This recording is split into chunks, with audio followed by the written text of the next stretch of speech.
My name is Olivia Hines, and I learned so much through this week's presentations and readings. Most importantly, I learned about decoding, which is super, super important, especially at early ages. The earlier you start, the better prepared that they are throughout their life. It's easier to learn when you're younger instead of when you're older. And all of these other skills have developed, but you need to be able to decode words in order to read. That's the first step. And if you miss that basic step, then it could lead to not being able to read, not being able to have comprehension, and further difficulties throughout their life. So what I learned does align with what I was taught early on in reading and writing.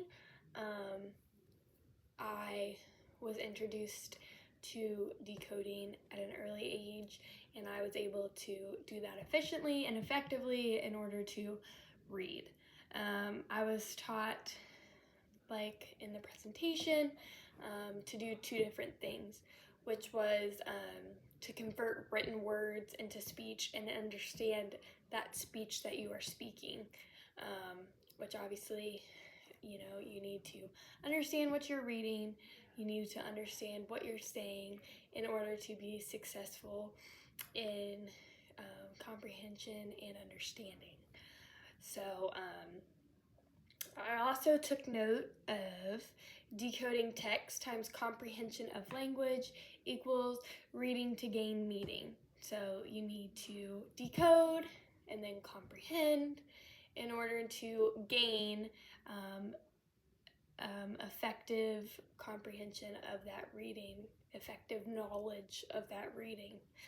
Those are two very important steps, like I said prior to now, to understand that and to understand that earlier on. The earlier on you do it, understand it, or taught it, the better off you are in your adult life and through your pathway of learning. So like I said, decoding is the number one most important thing that you should do, that you should teach your students, that I learned as a child, which aligns. The difference is that I did not know that each thing that you learn builds a new connection, builds a new bridge. That's something that I didn't understand when I was younger, and now as I'm older,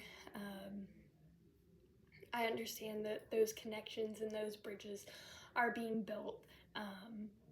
And it was really cool to learn about that also in the presentation, how those bridges are built and how those connections are being made. So these views of reading align with the schools and what I've seen taught in the schools that I've been in. I have seen decoding in the classrooms.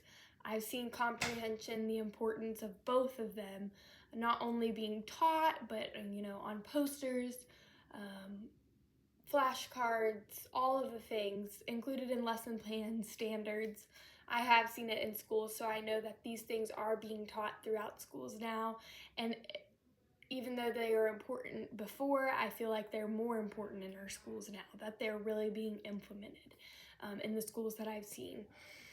So I do have a couple things that I thought about throughout this lesson, which was how to create activities in decoding. What's the best way to create these activities? And also how to build a team to feel comfortable sharing these activities. Who should I include on my learning team, and how to know who to include on that team to make the most success in the classroom.